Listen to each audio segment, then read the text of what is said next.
Hi, I'm Ray Cumby with Fit for Art Patterns, and we are here with a series of videos about how to do the pattern adjustments for the Tabula Rasa jacket and the Opus jacket, the two jackets in our pantheon of patterns, in our wardrobe of patterns. And we're so glad you're here. We're not quite ready to make our adjustments yet to the pattern. We are just looking at some of the important essentials you should know before you start doing pattern work. And one of them is tracing off the pattern. You'll need to be able to trace the pattern if you want to save the original pattern in its original form. You'll need to be able to trace it if you're working from a digital printing of the pattern and you want a tissue pattern, which is, in our opinion, the best way to pin to a piece of fabric and a great way to make sizing adjustments if you need to do that.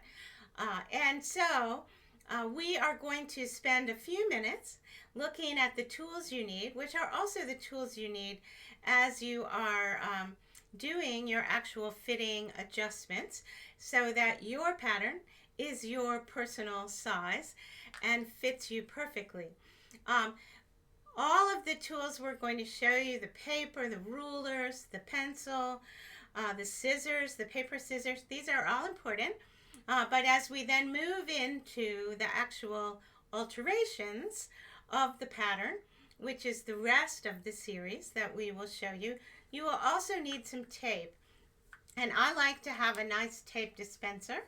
And in fact, this tape dispenser has some tape that can pretty easily be peeled away if I don't get it in quite the right place. Therefore, while I'm making a video, if I make a boo-boo, I can fix it.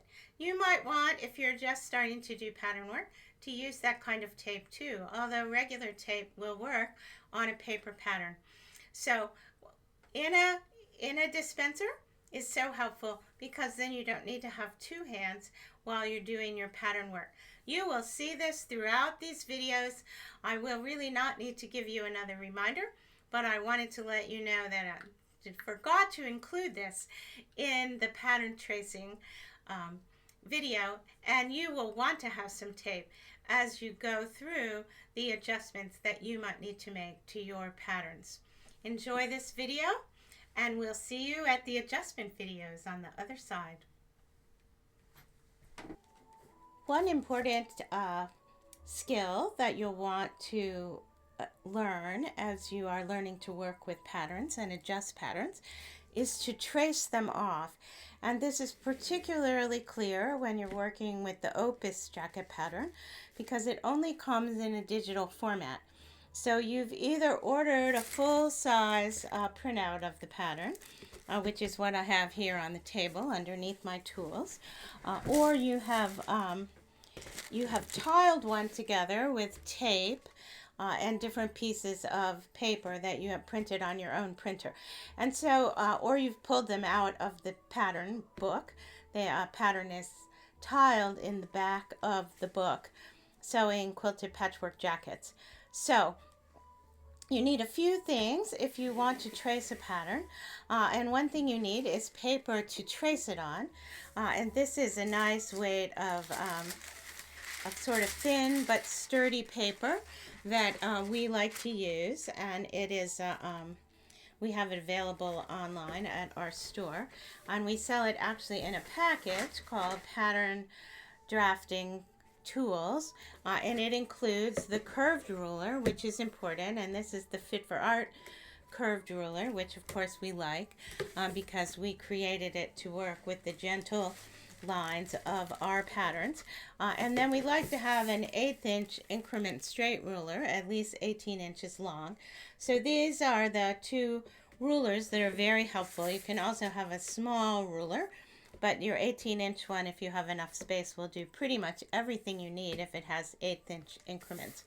And then I like to have a couple of weights, pattern weights, to weigh the paper down so that we have we are not having it shift around as it might happen. So I've cut a piece of paper about the right size for my table, and I'm going to lay it here on top of this front pattern for the Carpe Diem. You'll see it looks a little different than the Tabula Rasa Jacket front. It is, in fact, a little bit different. It has one dart, and it's up a little higher because the armhole is a little dropped in this coat to give you a little bit more freedom of movement, as it isn't considered an outerwear piece. And we're going to lay this here. I'm going to weight it with the paper roll down here at the bottom. I know it's a little hard for you to see, but you want to line it up with the covering the whole pattern. We're actually not going to trace the whole pattern. We're going to trace first the extra small, or let's trace the small. We'll start with that. And so I've laid my paper down, and I'm going to put my weights here so they're not in my way as I draw the grain line and the balance lines. If you do this first, if you get these established, then you will know if the paper shifts, because it won't line up with the grain line and the balance lines, and you can just reposition it. So these lines are important for you always, but they're particularly important when you are tracing a pattern, so you can make sure you don't get things out of kilter. And paper will sometimes shift around and get out of kilter. Why do we use paper? A tissue paper pattern is a really excellent way to create a pattern that you can really adjust. And as we do these pattern adjustments, you're going to see that you're going to tape extra on if you need a little extra space. You're going to carve a little bit away if you have too much space in different places. And the paper pattern is the easiest way really to do this.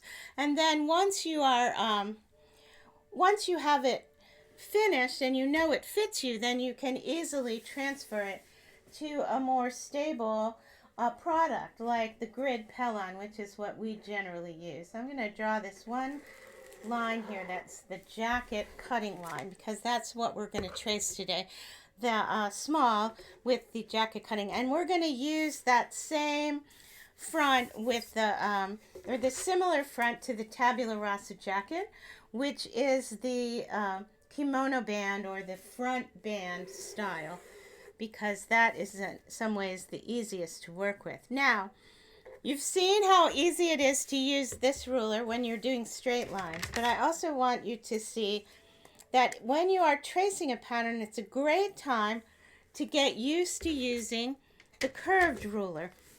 And sometimes it doesn't always work exactly as you wish, but we have a little curve here in the neck area, and if you can find that curve on your ruler, and I have, and so I'm going to draw it here, it will be a way for you to learn how to use the curved ruler. The inner side of this curved ruler is very minimal, almost straight, but not quite, and the curved side is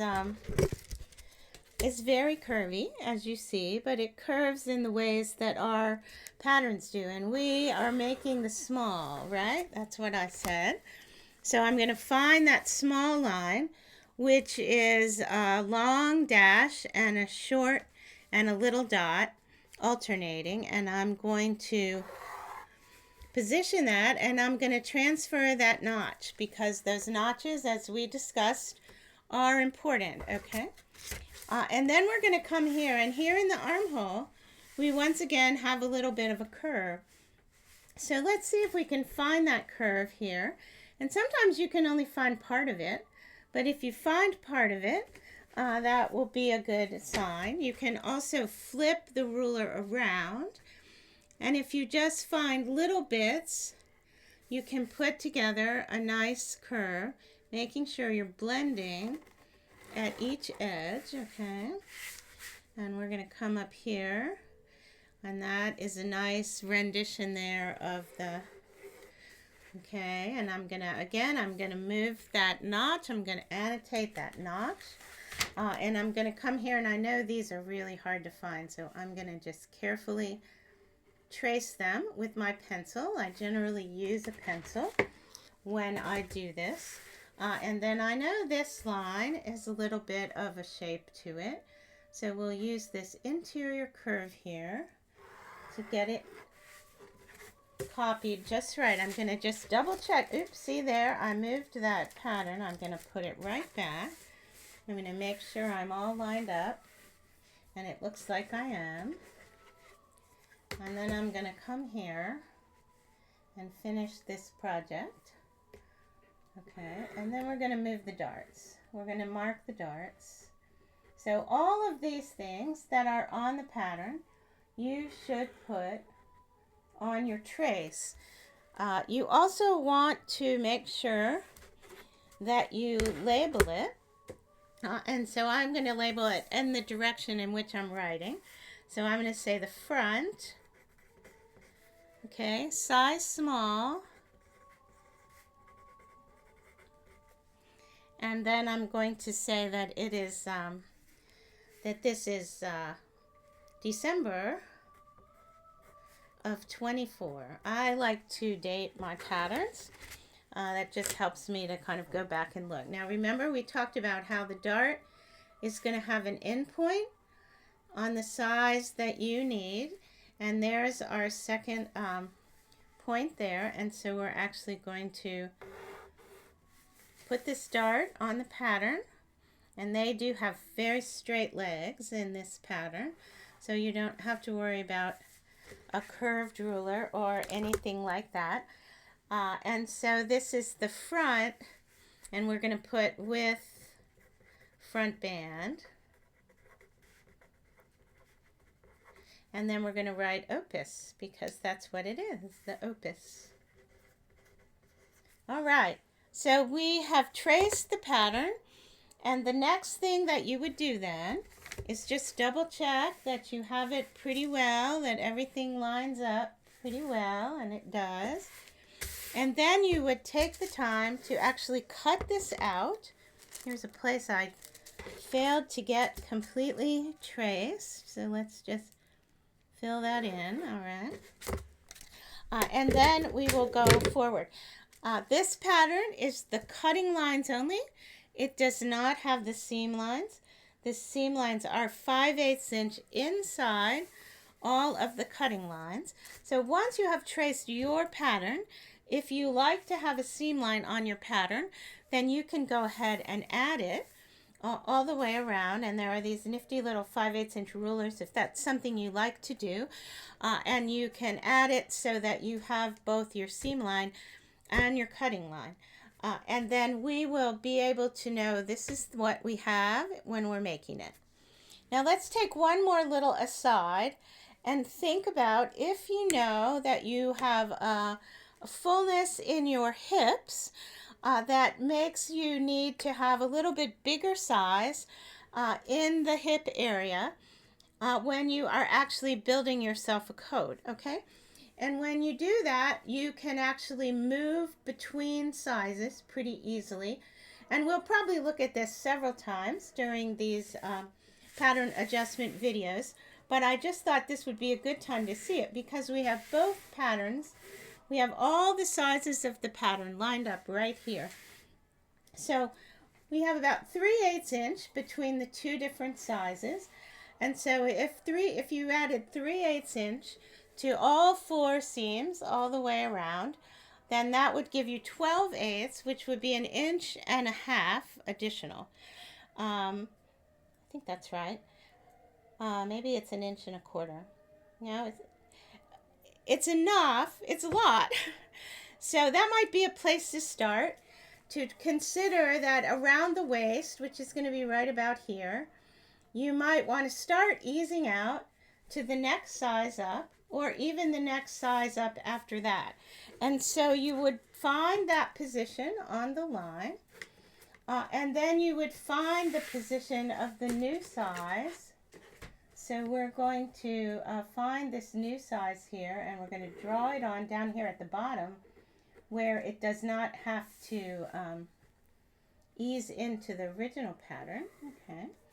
And then we're going to find a line here where we can ease it gently into blending into the original line. And sometimes you have to just work a little bit to find this. The curved ruler is a good friend, but you have to learn how to use it. And you want to make sure that when you're blending, you have a little bit of the original line here.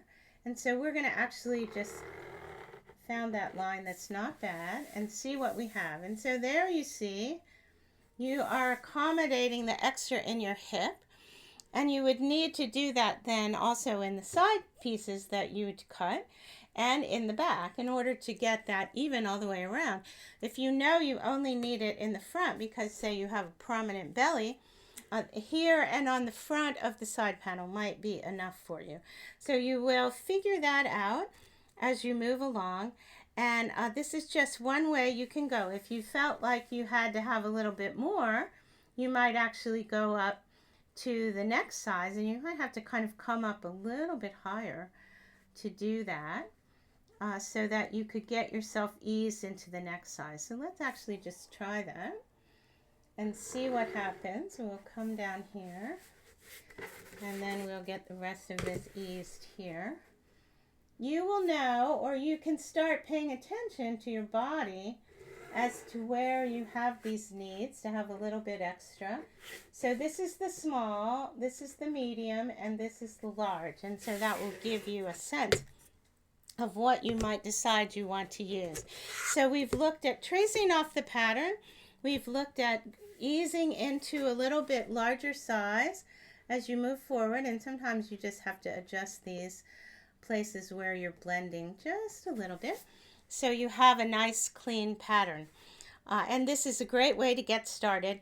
If you have a big printout of your Opus pattern, you'll want to cut it. I wouldn't cut out the patterns. I would trace the patterns myself and then cut them out and use them in the tissue paper form. So there you have it, a great skill to learn. It will feel awkward in the beginning, but as you work at it, it will be easier.